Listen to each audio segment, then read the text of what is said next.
morning and happy Halloween, Saudi Daisy! Today's show includes information on prom committee, a sea of opportunity, and the debate over the 14th Amendment. Let's get started with the pledge and a moment of silence.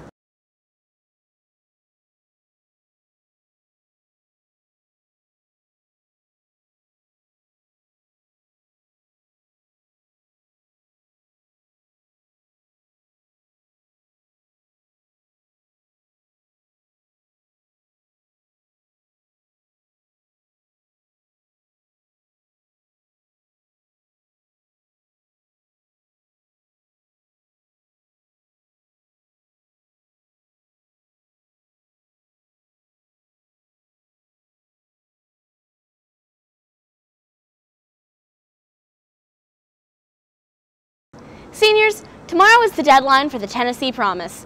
Please fill this out as soon as possible if you haven't done so already. Go to tnpromise.gov to fill out the form. There's a program being held during third block tomorrow. The event, titled You're Hired, will be part of your capstone project. Be sure you are here to attend. Any juniors interested in serving on the prom committee, please sign up in room 104 by November 9th. Applications for the Sea of Opportunity scholarships and training grants are now open. The application deadline is December 30th. Interested students should see Mr. Wehunt for more information. Monday, November 5th is the North River Learning Community Kickoff. Attendees will get to meet school and community leaders, enjoy a warm beverage, and meet other people from area schools. The event lasts from 5 to 6:30 p.m. at Loftus Middle School. In national news, several victims of the Delhi-Pittsburgh synagogue shooting were laid to rest on Tuesday. Dr. Jerry Rabinowitz and brothers Cecil and David Rosenthal are the first of the 11 victims to be buried. The city has come together to show support for the families. Pittsburgh hockey team had a moment of silence before Tuesday's game and added the phrase "stronger than hate" to its logo. The president also visited with some members of the families on Tuesday. President Trump says he's considering an executive order to end birthright citizenship. That grants U.S. citizenship to anyone born in the U.S., even if their parents are here illegally. But many experts say the president does not have the power to do that. CNN's Pamela Brown reports. As President Trump heads to Pittsburgh, facing criticism on his inability to unite the country following a week of violence, he's now working hard to change the conversation. We're the only country in the world where a person comes in, has a baby, and the baby is essentially a citizen of the United States for 85 years with all of those benefits. It's ridiculous. It's ridiculous. And it has to end. The president proposing to change the Constitution, one he pledged to uphold. Preserve, protect, and defend the Constitution of the United States. The Constitution of the United States. By ending birthright citizenship with an executive order. It was always told to me that you needed a constitutional amendment. Right. Guess 14th what? Amendment. You don't. You don't. Except you do, according to constitutional scholars. Why?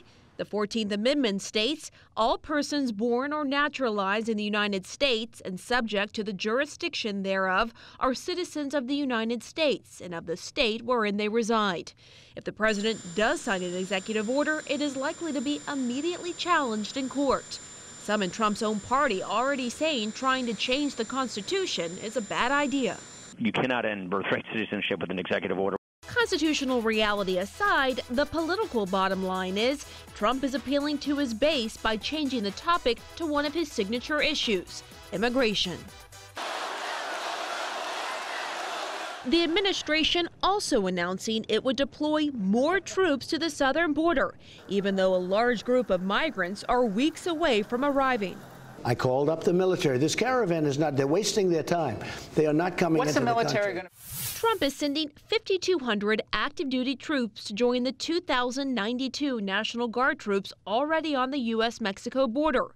Altogether, that's more than the total number of troops serving in Iraq. But a week before the midterm elections, Trump argues the move isn't political. When you looked at that bridge loaded up with people, that's called an invasion of our country. This has nothing to do with elections.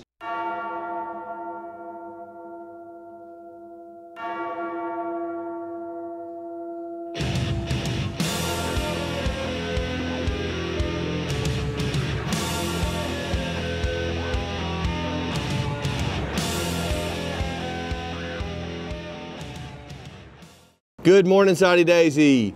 happy Halloween to everybody out there. I know you're pumped about going out and trick-or-treating tonight, or trunk-or-treating, or whatever you decide to do. I will try to be quick this morning. I rambled a little on Monday, had a lot of announcements, but a few things. Today, we have some elementary students coming up here to trick-or-treat throughout the building from Daisy Elementary. When you see them, make sure we smile, high five, fist bump, whatever. Okay, just be on your best behavior. Just be very aware that they are here, and be very welcoming to them. As far as costumes for you guys, we're not really, doing costumes. If you wore a little something or whatever, but we're not doing any kind of mask or face paint or anything like that. So I know that Deputy Wiggly is dressed as a SRO today, so he's got his real Hamilton County Sheriff's Department outfit on, so we're pumped about that. But Halloween, enjoy yourselves tonight. Please be careful. A lot of crazy drivers, and it's dark and all that stuff, so everybody be safe. Happy birthday. Okay, it's no greater football coach in the country than Nicholas Lou Saban, so a big happy birthday to Coach Saban. I know it's a big day for him. It's Wonderful Wednesday. It's Wonderful Wednesday today, so we've got Chick-fil-A, Cokes, pizza, all the good stuff. I think the band still has about 71 sausage biscuits to sell, so if you swing by and see Mr. Light later on, it's going to be an opportunity for that, so have your money. And speaking of money, speaking of birthdays, and speaking of this man right here, on behalf of Hamilton County Sheriff's Department and the high school, Amber, happy birthday to you and happy Halloween. good work, Deputy Wiggly. Don't we love this guy? Is he not the best? He is. Speaking of the GOAT, I mean, Nick Saban may be the GOAT of college football, Deputy Wiggly the GOAT of SROs. So back on track. We've got Wonderful Wednesday today. Bring your money to lunch and all that good stuff. Speaking of money, last announcement for me today. We are going to be offering student tickets for the football game Friday night. Normally tickets are $8. This week, Young Life, everybody knows the group Young Life and all the things that they do for our school as far as the different activities and trips and meetings and all that good stuff and the fun things that they bring to our school.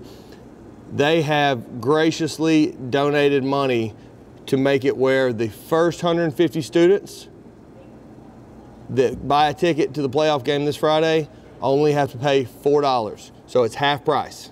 Half price to the first 150 students. The tickets should be here today. Tickets will be on sale tomorrow and Friday at 112. Okay, right there. All right, so go to at 112 to get your tickets. You can only get one, okay? So I can't sell 10 for your whole family, but we're trying to make it a deal on students. $4 is actually cheaper than we're able to sell them during the regular season. So big shout out to Young Life coming in clutch and footing the bill for the other half of the first 150 tickets there. Everybody get your tickets. I want everybody there Friday night. It's a big deal. We've got 3 more playoff games after this weekend. So we've got a long road ahead of us, but we got to start with this first one. So hope everybody has a great day. Like I said, be safe, have a happy Halloween. Get your tickets at 112 starting tomorrow. Anything else? Anything else? That's it. See y'all. That's all for today, Saudi Daisy. Tune in tomorrow for more important announcements. Until then, have a good day and spooky news.